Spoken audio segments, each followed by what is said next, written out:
March meeting of the Carmel Mountain Ranch Sabre Springs Community Planning Group, or Community Council, whatever we're officially called. We're waiting for one more before we have an actual quorum for our meeting, but I don't see why we can't distribute the ballots for our election. We have at least 7 seats and 6 candidates, so you make up your mind who you want to vote for. That's a joke.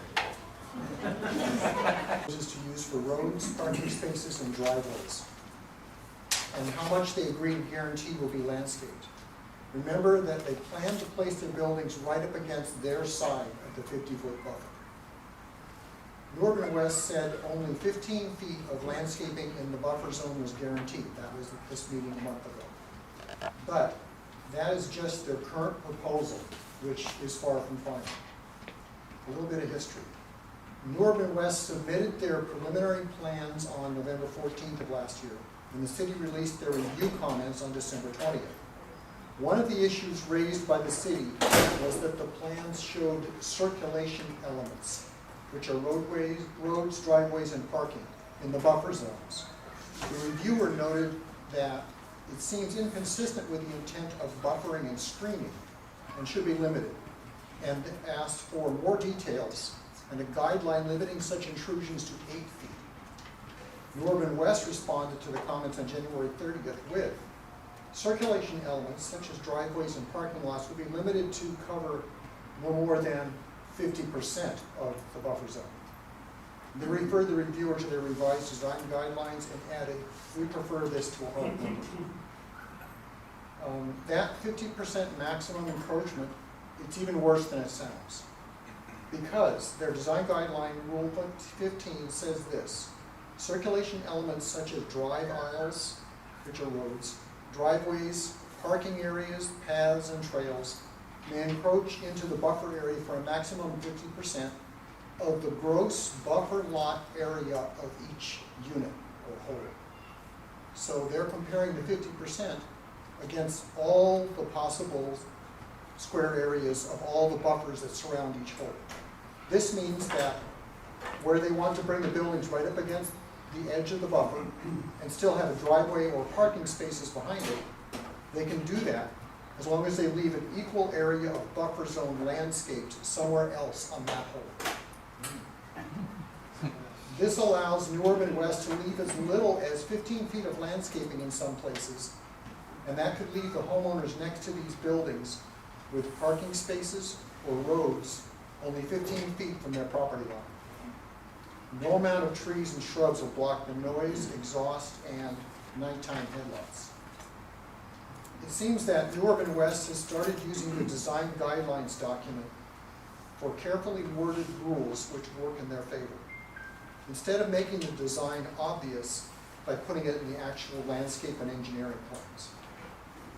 It seems clear to me that New Urban West is continually making changes, and we need to take the time to read and discuss what is going on, let the board know what you find and how you feel, and send a respectful and focused email to Jeffrey Peterson, who is the development project manager at the city.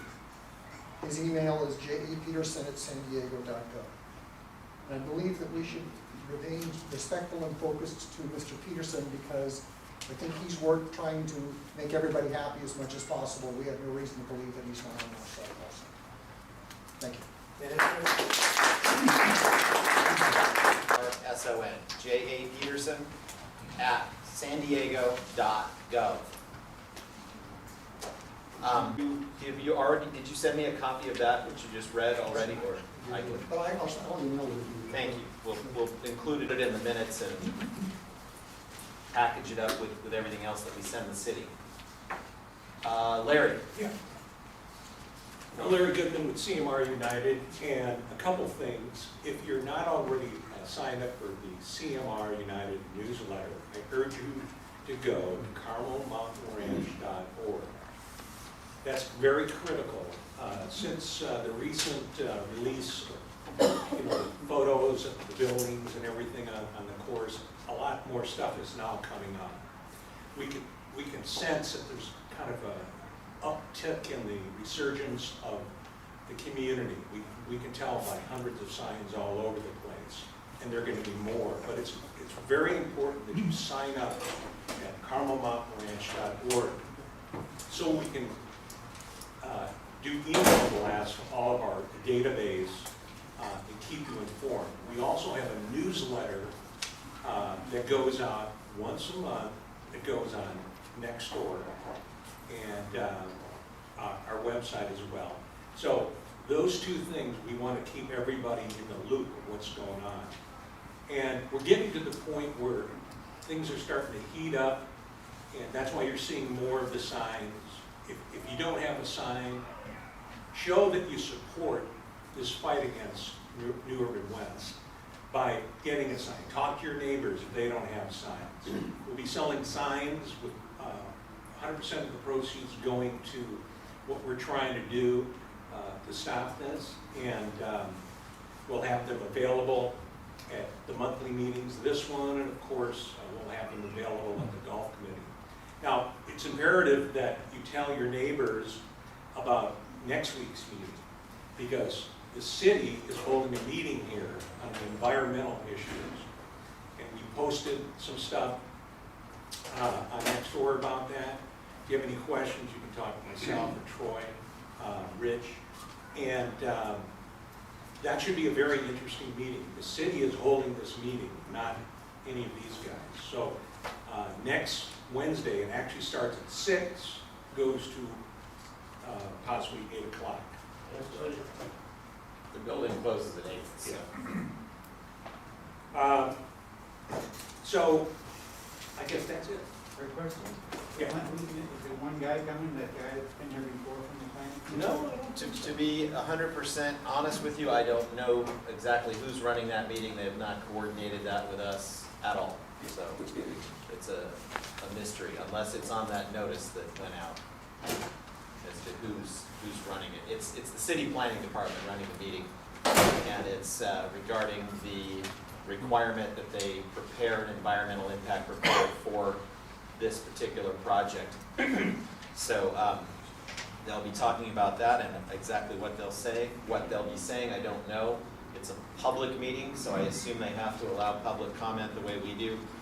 And yeah, it's the 18th at 6 o'clock. Yes, sir. Question, have we ever had somebody knowledgeable in the real estate world comment on, if this thing gets approved, what happens to the value of all of our homes in this area? Well, And put that out throughout the whole community, because that, I think, is going to be an eye-opener.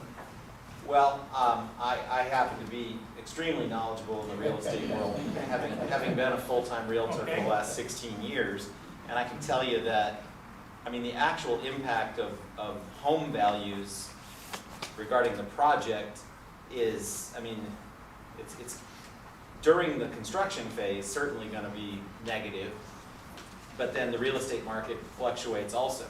Home values are going up right now. Do we know whether or not home values in Carmel Mountain Ranch would be higher now if the golf course were open? I mean, the answer is probably, but can anybody tell you definitively exactly what that's going to do to values? No. I mean, it's subject to market forces, of course, but then having construction happening in your backyard is not good if you're trying to sell your house. And then later on down the road, if you're trying to sell your house and you have a 3-story building behind. That's what I'm talking about. Yeah, Is anybody can give a reasonable estimate yeah. of the impact of that, and have that in one of the homeowners' the notes that goes out? Yeah. It may open some eyes. It's a little bit, I mean, I would love to do that and be a resource for Carmel Mountain, although it's a conflict with what I'm doing here, unfortunately, and maybe not the best idea for me to be sitting here versus out there in the audience talking about this for my own personal reasons. But it is something that it's a concern for everybody, and certainly we can make the argument that there's going to be a negative impact, but exactly what that is, we don't know for sure.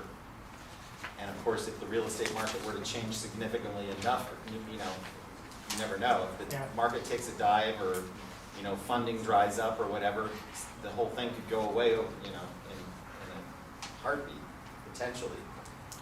Probably not, but market forces can dictate a lot of this. Thank you. You're welcome. Name one more time. Mark Schaefer. Mark Schaefer. I got real cards. Gotcha. We'll make one here. Thank you. First off, with council, this week we had a declaration of climate emergency. Somewhat symbolic, but Councilmember Kersey wanted to emphasize that, in part of the policies we focus on electric vehicles as part of that answer to a better environment. Also, I just emailed this afternoon regarding COVID-19 and the city's policies. Increased washing stations throughout the city and county. They're going to have a more aggressive protocol at our public facilities like this on cleaning. So they have a kind of plan of attack they're setting up. I shared with the chair earlier today that they sent out all the boards and commissions and everything else. Where's Troy? Here. There you go, Troy. Thank you for calling about the code enforcement issues. Should get an answer for you the next day or so, at least where they're going on it. They started investigation in the regarding some tree removal and a trailer with seeing if someone's there or not. So thank you for calling out. That's the kind of thing that our office, that Councilmember Kersey's office can help with, is you're seeing stuff going on, notices not being properly placed, stuff like that. We can help follow up with the city, make sure that they're doing their job. I'm sorry, can you elaborate on the tree situation that you're Troy, we got info of some trees. Yeah, so trees are there's being removed. Troy, two holes in the Walden development. This is the primary area where this is happening. There may be other areas, but it's a major project. They've got trucks and trailers and restrooms, mobile restrooms out there. And what they're doing is they're digging up trees, they're putting them in boxes, and then they're putting them back in the hole. And my request was, can they do that? Is that allowable under their conditional use permit? Further, there's a maintenance area over there. As you enter the Walden community, I guess it's off of Highland Ranch. If you were to go across 56, as you enter the community on the left-hand side, there's a driveway. It's a private driveway. If you were to go up that driveway, it's all fenced off. It's a big maintenance area that the golf course, I presume, has been using for years and years, tractors, things of this nature. And we have noticed that there's like a fifth-wheel travel trailer connected to a pickup truck, and it stays there all the time. And there's also, looks like trash, so they're putting out their trash there.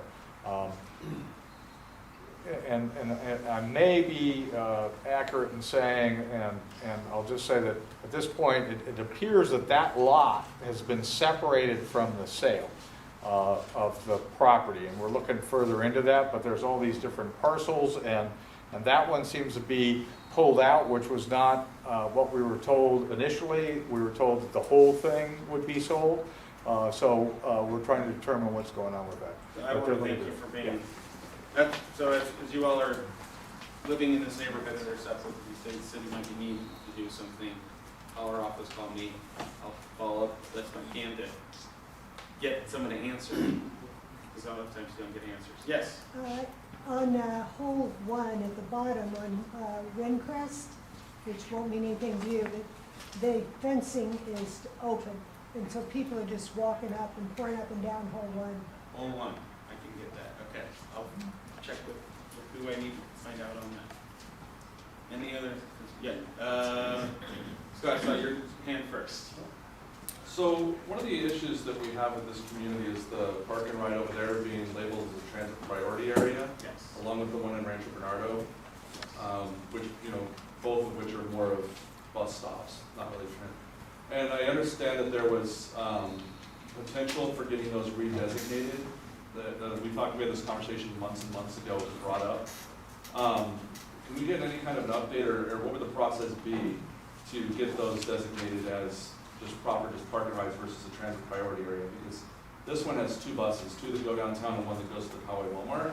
I'm not sure what the one in Rancho Bernardo has, but that designation has caused a whole lot of this bonus density stuff to happen. and a whole lot of things that just do not fit with, it's not a trolley station. No, understood. I can get more details on how that determined, how it was determined to be that. About taking it away. I'm not sure if that can be done at this time, but I'll find out. General question that kind of confuses me, all I've been hearing about, we all been hearing about is we need more affordable housing in the city. Correct. Is there a quantifiable thing, goal that this government's looking at? Or, I mean, what's the drive, are they gonna take 5 million in a couple of years?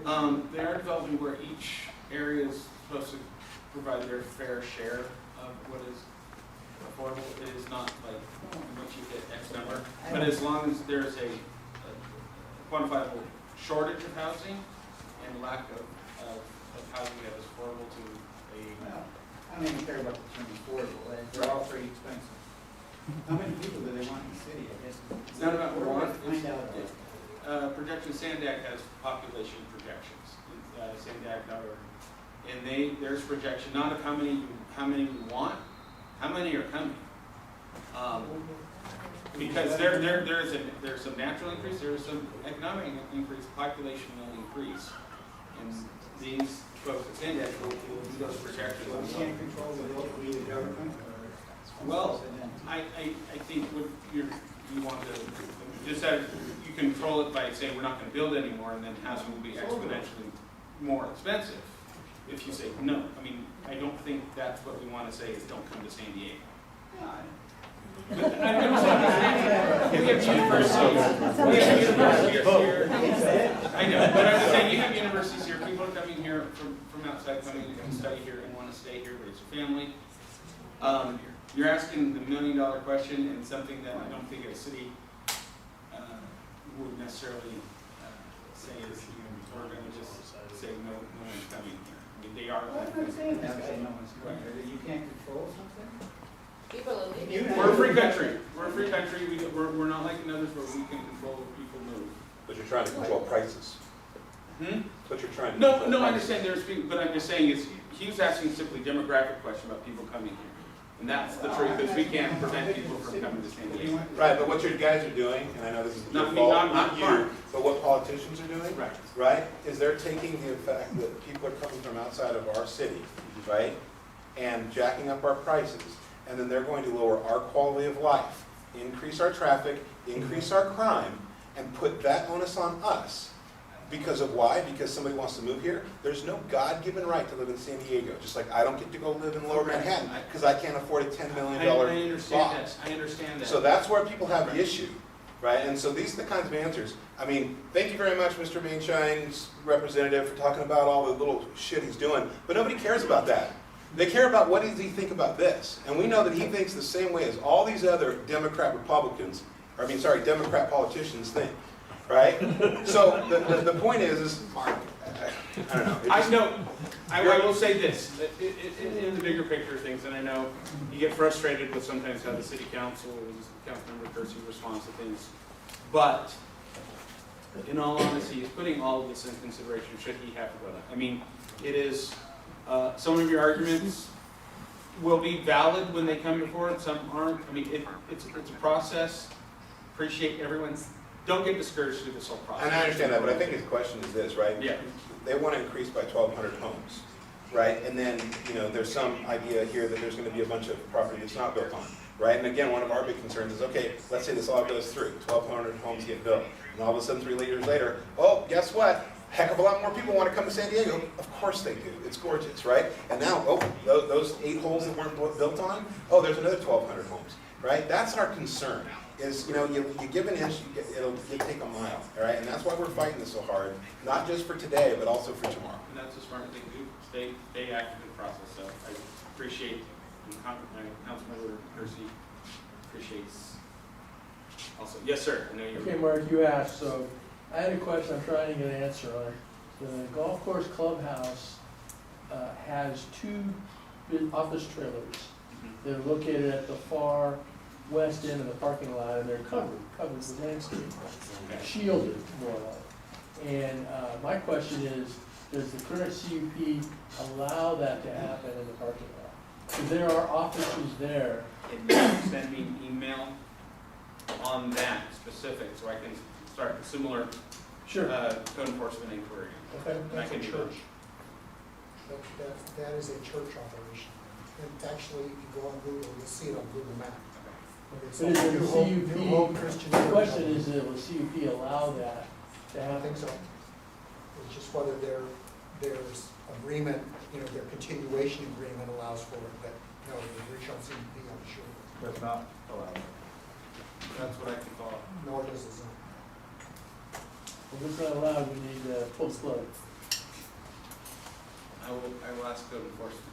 Send me a note on that specific, so Okay. we get that address and everything right. I'll need your card before you Yes. get it. Thank you for that. We got it here. All right, anything else? I'm ready. Thank you very much. Thank you, Eric. I appreciate you granting me a little bit of time on the agenda today. Look, we're all frustrated. I'm frustrated, we're all frustrated, I know. And this message that I have today is one of hope and one of thanks. Okay? So first of all, let me thank all of you here. It takes everyone to be able to do what we want to do, which is to preserve our plan, keep the plan, and preserve our AR1-1 zone.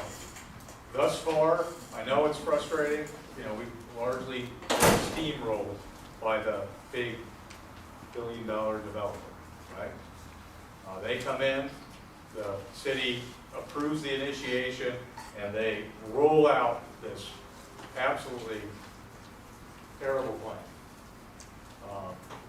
At the golf course subcommittee meeting last couple weeks ago, I asked Jonathan, why is it that all of your material doesn't show any buildings? It shows parks, it shows open space, it shows gardens, it shows mountains with no buildings, okay? And thanks to Alan Hahn, one of the many volunteers, we got many, many volunteers. There's hundreds of people working on this community's behalf.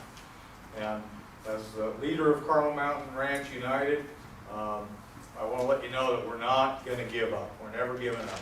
So we pulled these images of these holes right from New Urban West's traffic study. And let me let you know that, New Urban West will say that we're deceiving the community. These are not the plans. Well, those are buildings and those are holes, and you can see what your hole and what your house looks like. And I know what my house is going to look like. They're asking for a 48-foot building right next to my backyard, and that's wrong. On top of that, they're asking for a 25% increase in the population of Carmel Mountain, and that's wrong. It wasn't built for that, wasn't designed for that, and we all know that. We also know that there's another 1,500 units going in right across the street, right across Carmel Mountain Road, for our neighbors, and let you know, I'm talking to them. We need to support them, and they're going to support us. When there's a city meeting, and something's going on in their backyard, we're going to write to you and say, hey, go show up for these guys. Because we're all in the same problem here. So, what do we do? Well, first of all, let me share with you a little bit of hope, all right? First and foremost, we'll start with Measure B. We all went to the polls. Many of you came here. I mailed my ballot in.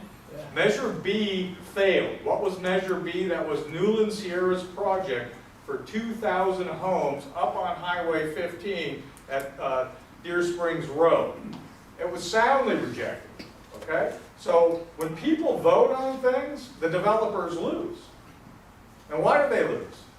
Well, Mark hit it right there. It's like, look, we paid, this is our plan. We have a master plan community. Nobody told us this was the deal, and now they're trying to change the deal, and that is wrong. It's dead wrong. But that's not my only message of hope, because there was another court ruling that happened. It was announced on February the 21st. It was in the San Diego Union Tribune, reported on KPBS, and that was up in Harmony Grove. How many of you know where Harmony Grove is? Right up to 15, go west a little bit. There's a project in there. It's a master plan community also, and, you know, it's a good project. It's not a bad project, it's well designed, they've built nice stuff. Well, guess what? 2 new projects sprout up on either side of it. And those 2 projects were approved in 2018. One of the projects is called Harmony Grove, and the other one is Milano, I believe it is. So those were both approved. They're both about 500 units, okay? And what happens? They go through the whole EIR, Environmental Impact Report, and the politicians rubber stamp it. Why? Because they're taking 80% of their money from developers, and they don't really look at what the community wants. They look at what they want. They look at the money they want.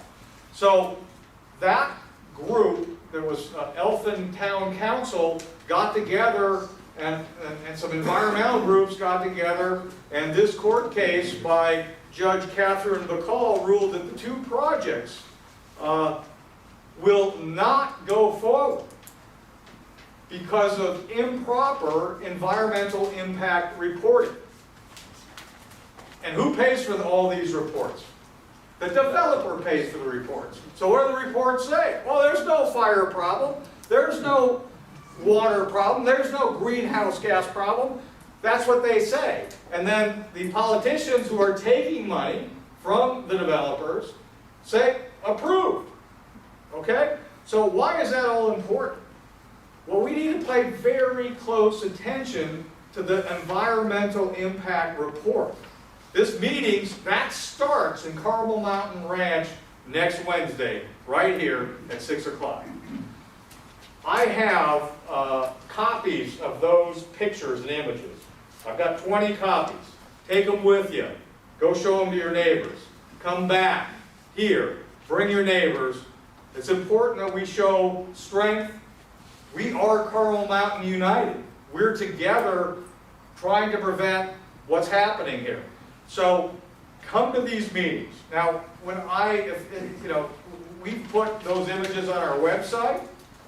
We've put and blasted out this environmental report announcement that the city put out, and basically what they're saying, it's a public notice for preparation of an environmental impact report. And folks, these people are our friends, okay? And why are they our friends?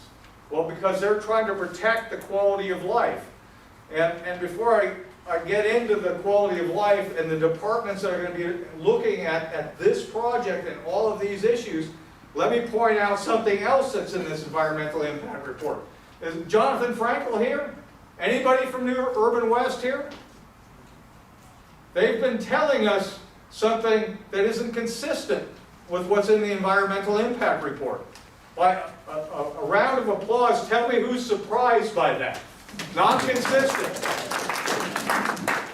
So in here it says their project, 1,200 homes, would include 251 townhomes, 586 market rate apartments, 120 affordable apartments, and 243 apartments for 55 and older.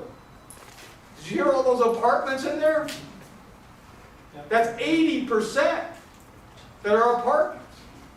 80%. Is that consistent with our community? No, it's not. They're all multifamily, large buildings. But did Jonathan Frankel ever say, well, we're going to build 80%? This is what we got out of our studies we did, because all the people that came wanted 80% apartments. Did they say that? No. And why aren't they here? All right. So this environmental impact scoping report, let me tell you folks, is a real opportunity. So I'm going to conclude, Eric, and I appreciate the 15 minutes. You still have time. But what this, there's a section in the government CEQA guidelines, which are really the environmental guidelines. And this project, it appears, may result in significant environmental impacts in the following areas: land use, transportation circulation, air quality and odor, biological resources, energy, geologic conditions, greenhouse gas emissions, health and safety, historical resources, hydrology, noise, paleontology resources, public services, schools, fire departments, facilities, tribal cultural relations. This is all the things we've been talking about, right? These are all the concerns we have. These people can help us. And if they're going to write an inaccurate report funded by the developer, then we as a group of citizens need to hire our own experts. Okay? We may need to raise some money so that we can create a level playing field for our environmental friends. This is big stuff. You mentioned electric cars. I happen to drive an electric car, okay? And you know, because they don't make noise and they don't pollute. And greenhouse gases, you know, we're destroying our earth. And we just can't keep building. We can't keep building out in the suburbs and having people driving all over the place. The answer to smart growth is building up, not out, okay? And that can be done where there are trolleys and there's transportation and there's public ways to move around instead of just a car. The people that say affordable housing out here, it's laughable. These are 120 affordable apartments. Where are they going to work? And how are they going to get there? I mean, look, this building, this park and ride building over here, that's going to be 70 feet tall, is a joke. It's a joke.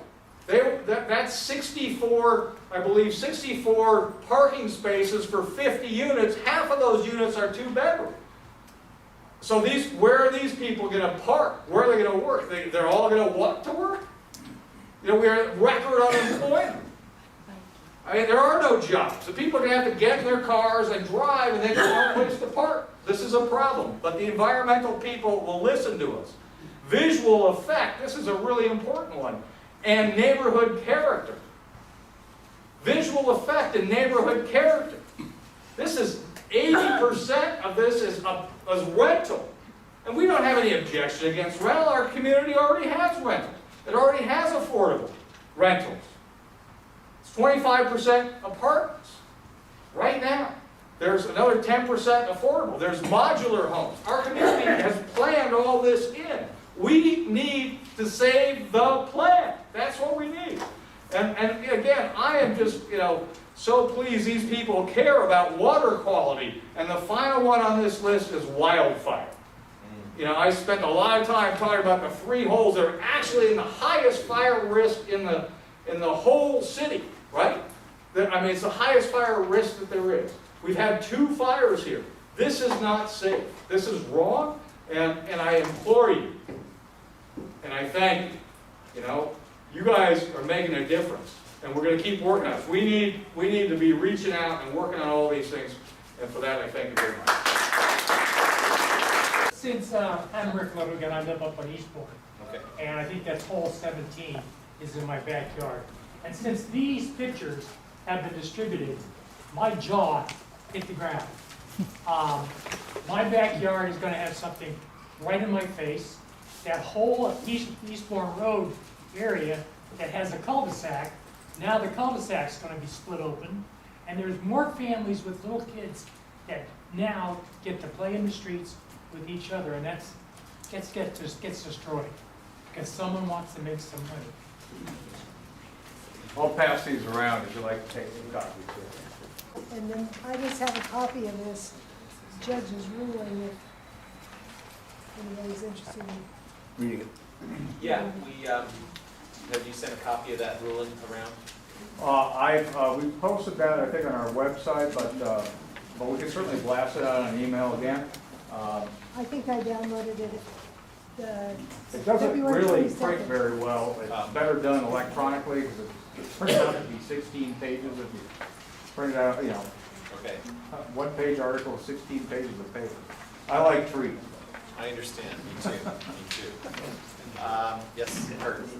So I have a question to the group and really kind of what I'm hearing from Troy, and that we as a community have to make a decision, and at least I think we have to make a decision in regards to how we fight this. And is it, we want to keep our zone, we want to keep our AR1 zone? Or are we going to make comments based on these plans as eventually they're going to get whittled down? They're gonna go from 1,200 units to 900 units to, you know, whatever it is, and then through the environmental process. And I just wanna put it out there, is that acceptable? I mean, is that what we really want? I mean, over in Escondido, they've got 380 homes, single family mostly. They're all about the same matching housing types. This owner that's selling the property, you know, he has a right to sell his property. Okay, fine.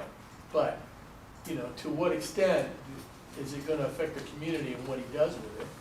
And so how does that ring with the Carmel Mountain Ranch Master Plan? You know, and it's gonna be changed based on these design guidelines. I went through and I looked at them the other day. I spent about an hour in the library. I'm gonna probably go back. I think each and every one of you, if you get an opportunity, you should go look at that, because on the grading plans that they show, I mean, they're not terracing anything. They're building flat smack dab right on top of the lots, and they're right ahead. So all the sections that you see in the profiles are deceiving. They're not showing that what Harold was talking about, where the homes are being put right up next. They're showing this huge, nice vacant area with huge trees.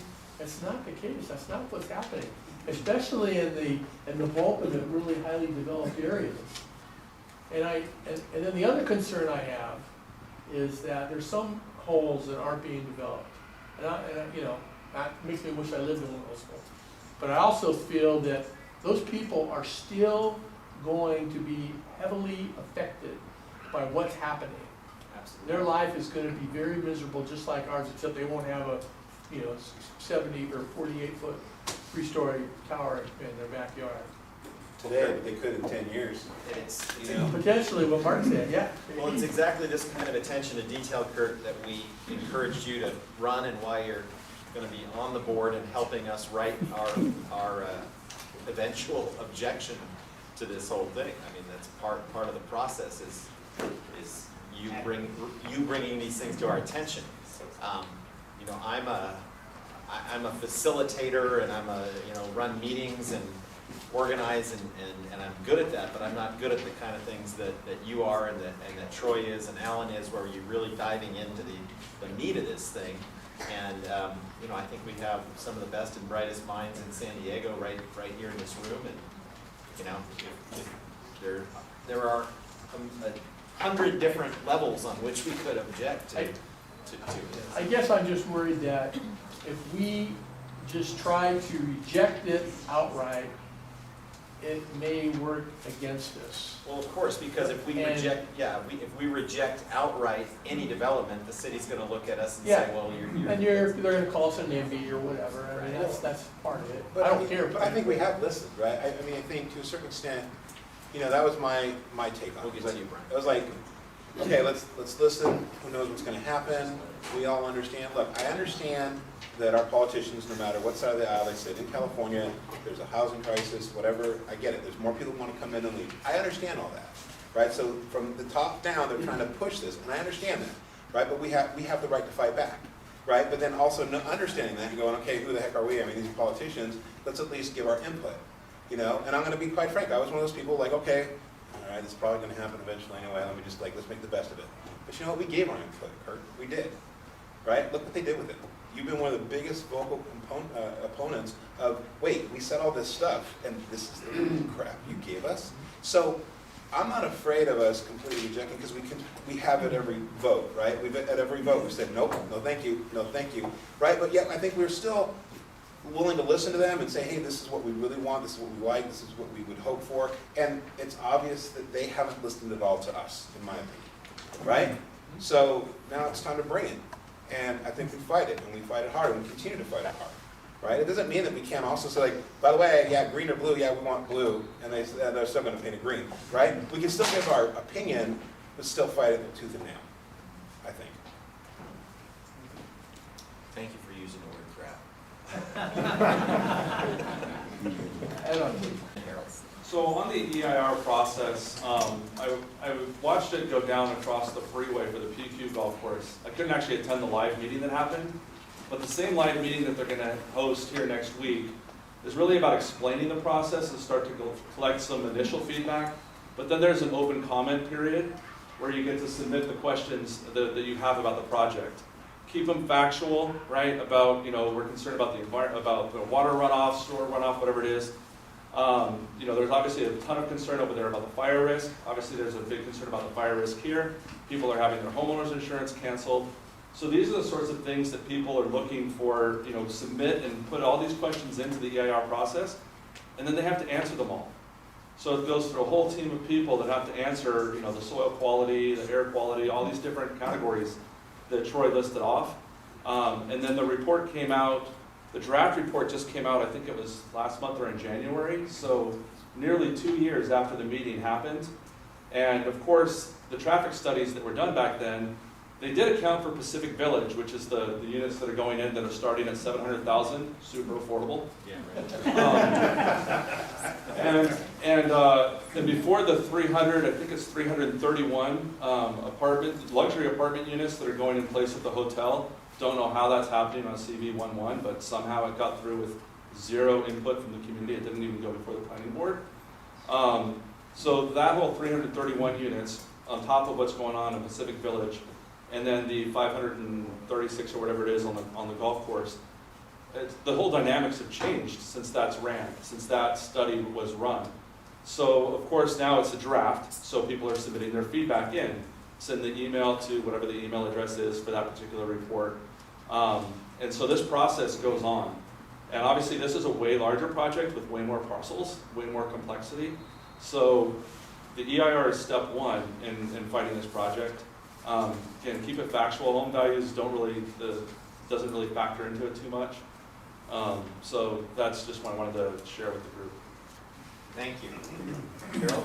I want to add, I looked at some EIR responses for a project out in the county, and I was struck by the fact that maybe 50 to 70% of the responses were, this is not an EIR issue. As you said, we don't care about your home prices. We don't care about your inconvenience. We don't care about your quality of life particularly. All the responses were not applicable. So I think you're exactly right. It has to be specific things. You have to look at the scope of the inquiry and respond only factually to those things. And in response to Kurt's question, I feel we should be doing both things. We can oppose the entire project if we want, but I'm not willing to put all my eggs in one basket. I believe we have to not only just give our initial input, but also look at the grading plans, look at the landscaping plans. Yeah, I've looked at them. I get a 9-foot wide manufactured slope dipping outside my house. The other thing I noticed about the pads is that they are large, they're 2% grade, as required, and they're mostly level with the adjoining houses. My house is currently like 20 feet above the golf course. The grade, it's not, it's level. If you look at all the adjoining houses, they're 4 or 5 feet above or below the grade. So you need to go over and look at the stuff in the library. I echo that. I share that, we're level with the golf course, but we're on a sloping uphill. What they're doing is they're taking the slope down, leveling it off, putting fill in. So I'm actually going to be looking up at the building. It's going to be 7, 8 feet, the pad above my house level. So you need not just to look at those pictures back there, but go look at the plans and see. And these are all very legitimate objections. We're at a point where I don't know what happens, but we're going to raise every issue possible until somebody maybe sees the light. Well, and this is exactly why the city sent me an envelope bigger than you've ever seen an envelope in your life, and they sent it to my house. I don't know what I'm looking at. That's why I gave it to the librarian, and smarter people than me have looked at it and figured this stuff out. Brian? So one more on that. So the review cycle notes that are happening with the planners who are looking and making sure that they do all the details they're supposed to. I submitted our feedback that we had with the first preliminary plans that we saw. And those are in there as items to address about the compatibility with the community plans. I'll give my update in a minute, but you can write about specific issues with the plans that you have concern with, because that is part of the review cycle. It's part of the community input. That's Jeff Peterson. Yeah, it's japeterson@sandiego.gov. Okay.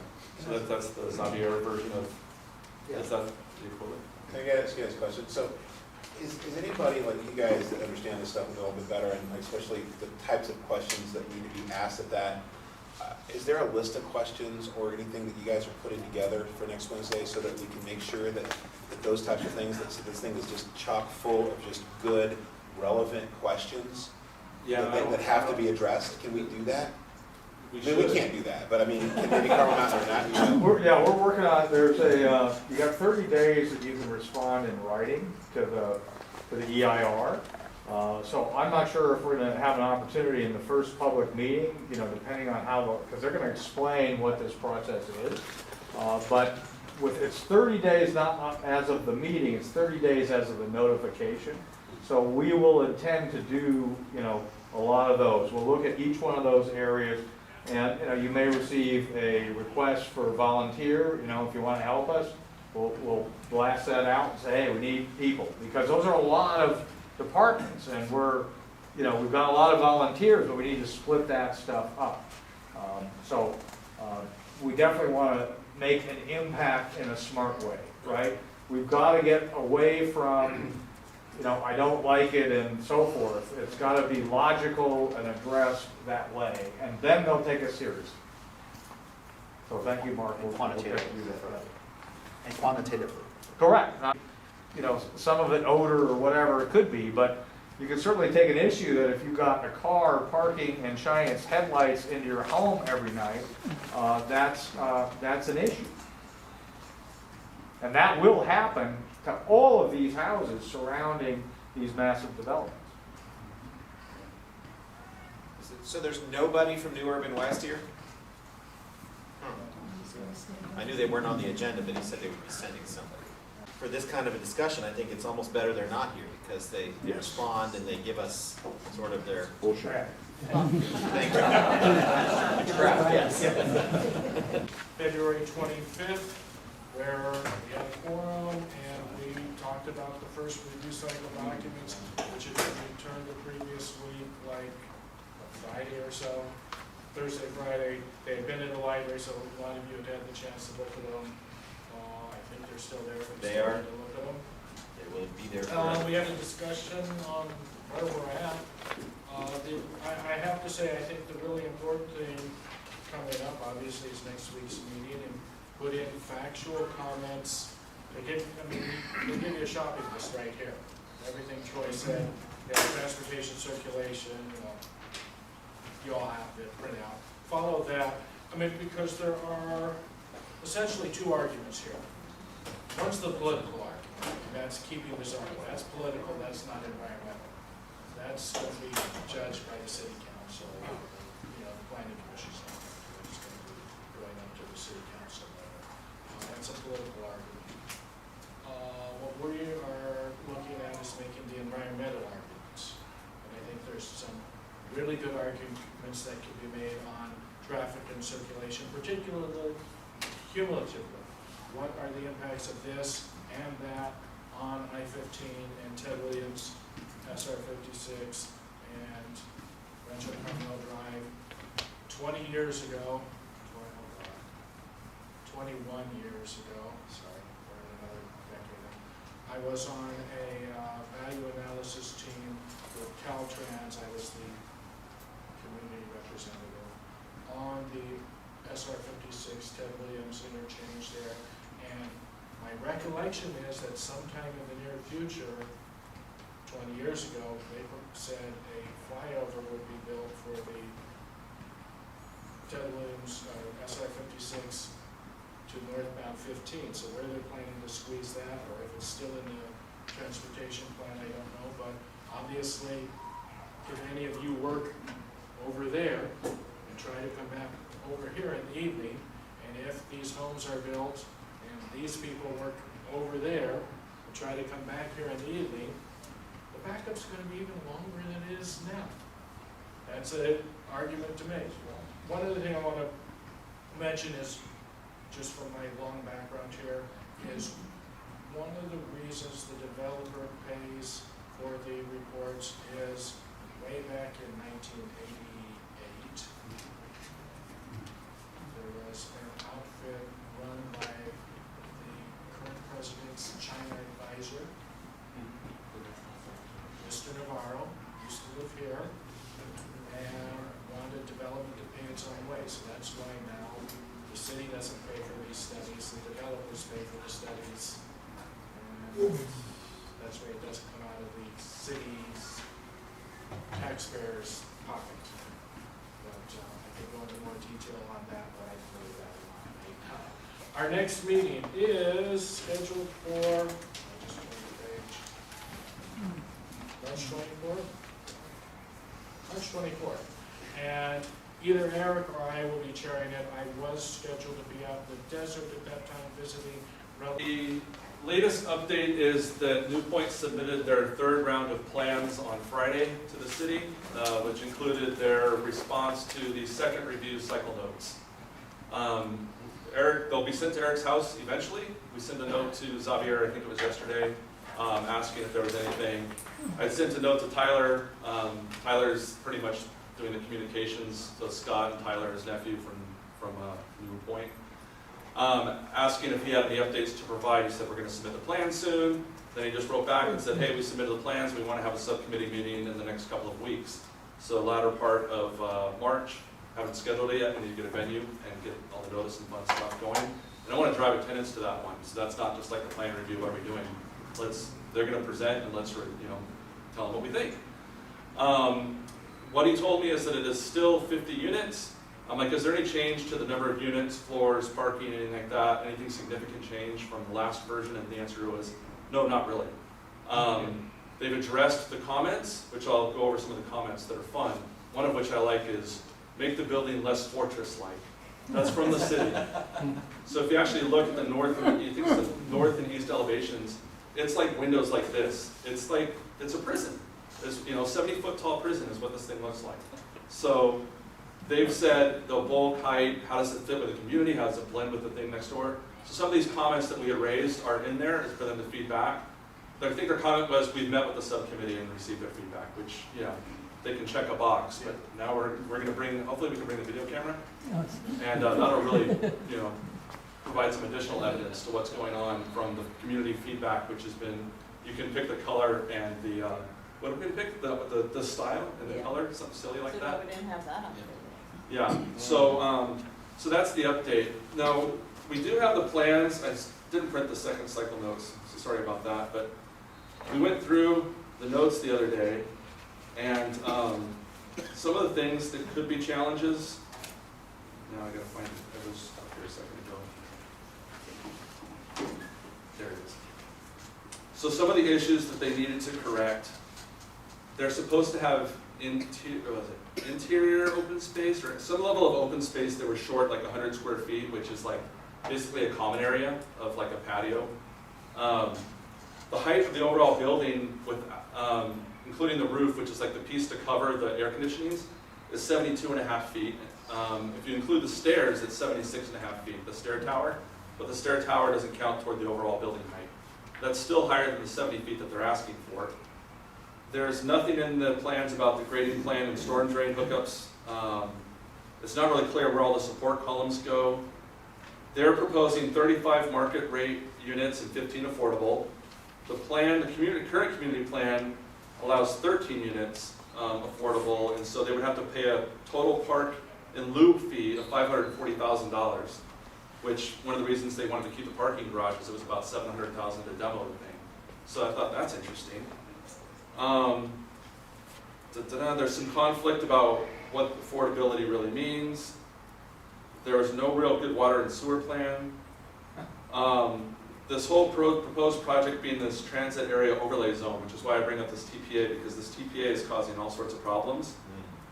The compact parking spots are no longer acceptable, so they have to restripe the whole lot, which is actually going to reduce the number of parking spots. So we just kind of eyeballed it, And we figured about 8 spots could be lost, so they would go from 58 spots down to 50 spots. So 1-to-1, right? And there's no real street parking anywhere near there, and you just have the parking place next door, which will start towing cars.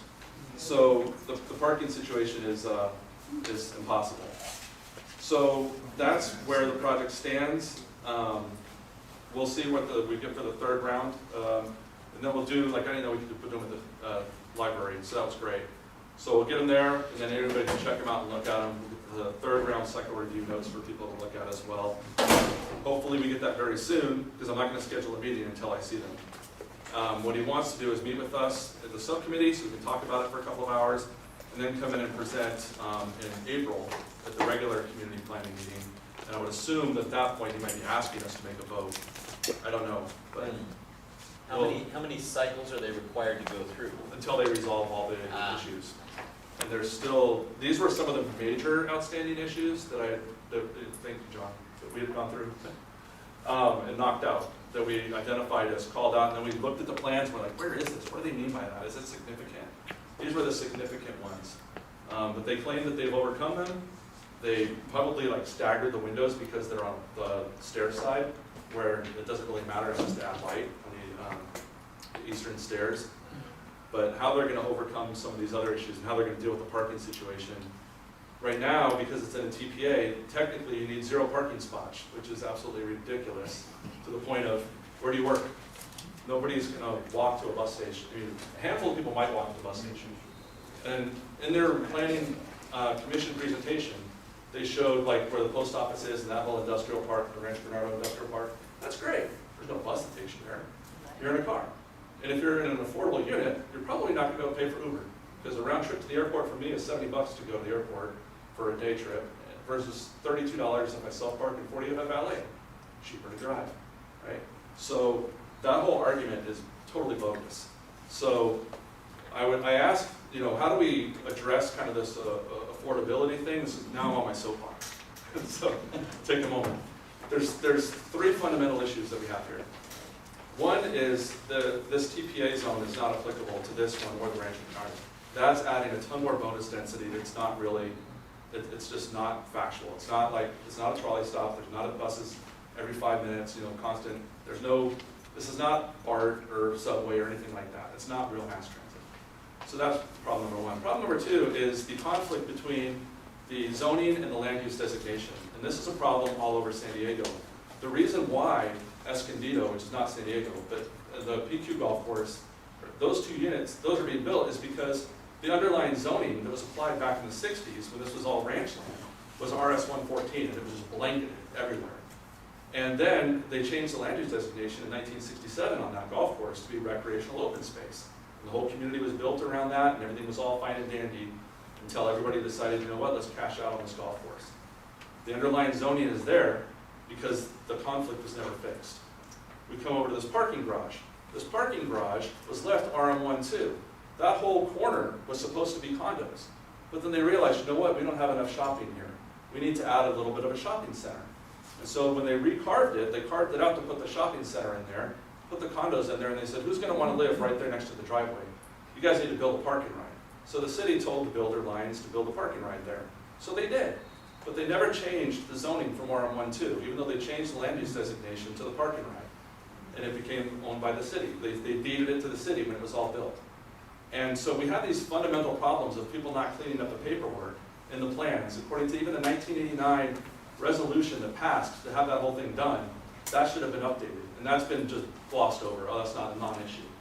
Right? I presented that to the planning commission. I presented that to the planning group saying, look, this land use designation does not match what the resolution said back in 1989. We have a problem here. So that's 2 just things that can be controlled within designations of land. The third, for me, I think the affordability comes down to investors. So the reality is that apartments especially, people churn every year, or these are not rent controlled. Their rent is going to go up every year. That's a hell of a great business to be in. That's not affordable. Those rents are going to be way higher than most of our mortgages are going to be. People who are coming in and selling their homes, if they're slightly below market, cash buyer comes in, does a little bit of cosmetic work, flips it for a bit more. The fundamental issue, we have these like companies like Blackstone coming in and buying up these properties. We have just individual investors buying rentals for their retirement. That's the real supply problem. And until we can find a way to stem that we're not going to ever have enough housing. You can go to the Bay Area, which I go to almost every other week. They're just adding more and more and more density in Santa Clara and San Jose and that whole area. It's just gridlock everywhere. People's lives are miserable. They live 12 miles from work, takes an hour to get there. And the houses or condos are $1.3 million. You cannot build your way out of this. Don't forget that the city council hasn't actually enforced the short-term rental. Well, and the vacation rental, which is more of an issue on the beach where there's no supply Well, there. it addresses the housing issue in the city in general. Yeah. So totally, slightly related to the park and ride, but I just wanted to soapbox for a minute. Effectively oppose these things. I wanted to address really quick this. A lot of you saw this on a telephone pole or in a bush or wherever it wound up. This doesn't, I got a lot of contact about this because the city was nice enough to put my phone number and email on here. And yeah, Rick is clapping because they didn't put his on there. This doesn't change anything. This is just, it's the city, they have a requirement to post this within a certain distance of something. The project, which is all of Carmel Mountain Ranch. And so the project number here and the name of the project refers to exactly what I put in the library for you all to see. So if anybody asks you about these notices floating around, tell them that they can go to the library and see what this is. It's not a, I had a lot of people saying they're going to start digging next month. They're going to, I mean, people were freaking out about this notice that was in a bush. And my wife even told me, she said, yeah, I saw something in a bush. I didn't know what it was, so I just left it alone. But it isn't, it doesn't impact anything, it doesn't change anything, and I've just had my fingers all over it, God knows where it's been. Hand sanitizer. Thank you. Somebody got some of those, wow. So anyway, that's what that is, and I guess that's the extent of my chair's report for today. And I guess at this point we have 15 minutes left, so let's collect the ballots and count them up.